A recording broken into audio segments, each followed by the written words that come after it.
धनुष यज्ञ। मिथिला नरेश के वहां से विदा हो जाने पर ऋषि विश्वामित्र राम और लक्ष्मण को लेकर यज्ञ मंडप में गए। यज्ञ मंडप को अत्यंत सुरुचि के साथ सजाया गया था। उस भव्य मंडप को देखकर लगता था मानो वह देवराज इंद्र का दरबार हो। देश देशांतर के राजा महाराजाओं के बैठने की अति सुंदर व्यवस्था की गई थी। मंडप के ऊपर बहुमूल्य रत्नों से बने झालर युक्त आकर्षक वस्त्रों का वितान तना हुआ था। वितान के चारों ओर फहरते हुए पताके मिथिलाप्ति की कीर्ति को प्रदर्शित कर रहे थे।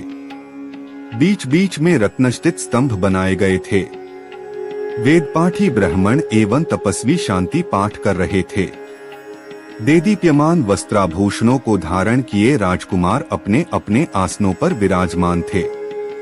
ऐसा लग रहा था मानो सैकड़ों इंद्र अपने वैभव और सौंदर्य का प्रदर्शन करने के लिए महाराज जनक की यज्ञ भूमि में एकत्रित हुए हों।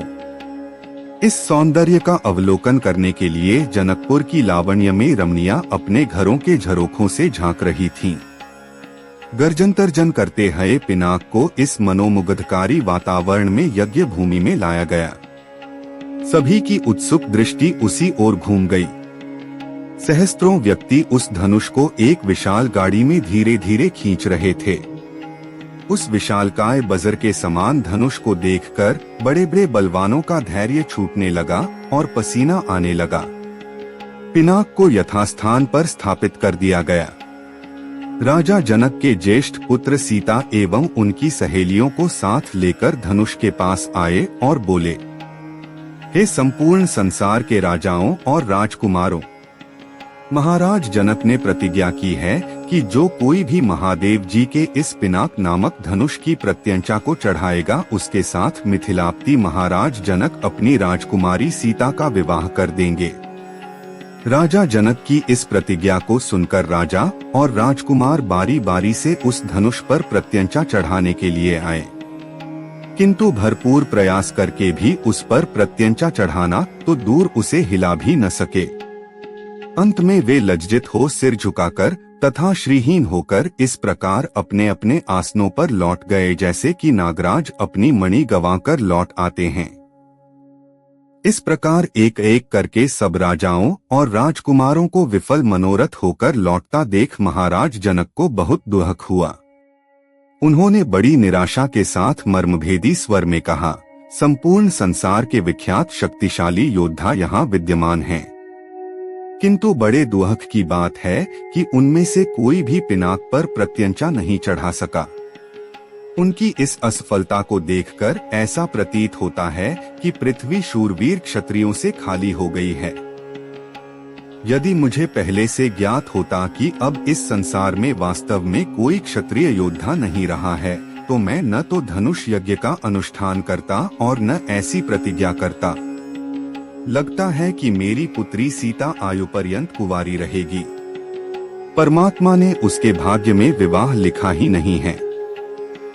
महाराज जनक की यह बात सुनकर उन सभी राजाओं और राजकुमारों ने, जो अपनी असफलता से पहले ही लज्जित हो रहे थे, शुद्ध मन से दृष्टि नीचे झुका लिया। राजा जनक के द्वारा की गई इस भर्त्सना का उनके पास कोई उत्तर न था, परंतु अयोध्या के छोटे राजकुमार लक्ष्मण को मिथिलाप्ति द्वारा समस्त क्षत्रियों पर लगाया गया लांछन सहन नहीं हुआ। कुपित होकर उन्होंने अपनी भ्रिकुटी चढ़ा ली और तीखे शब्दों में बोले, हे मिथिला के स्वामी राजा जनक, आपके ये शब्द सर्वथा अनुचित और सूर्यकुल तथा रघुवंश का अपमान करने वाले हैं। आश्चर्य है कि आपने ऐसे अपमानजनक शब्द कहने का साहस कैसे किया। जहाँ प्रतापी सूर्यकुल का साधारण व्यक्ति विद्यमान हो वहाँ भी कोई इस प्रकार तिरस्कार भरे शब्द कहने से पूर्व अनेक बार उस पर विचार करता है। फिर यहाँ तो सूर्यकुल के मणि श्री रामचंद्र साक्षात विराजमान हैं।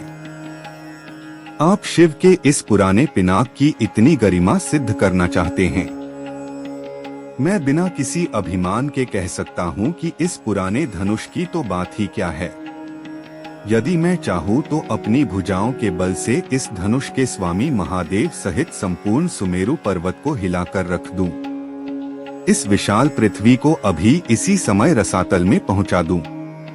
ऐसा कहते हुए लक्ष्मण के नेत्र क्रोध से लाल हो गए।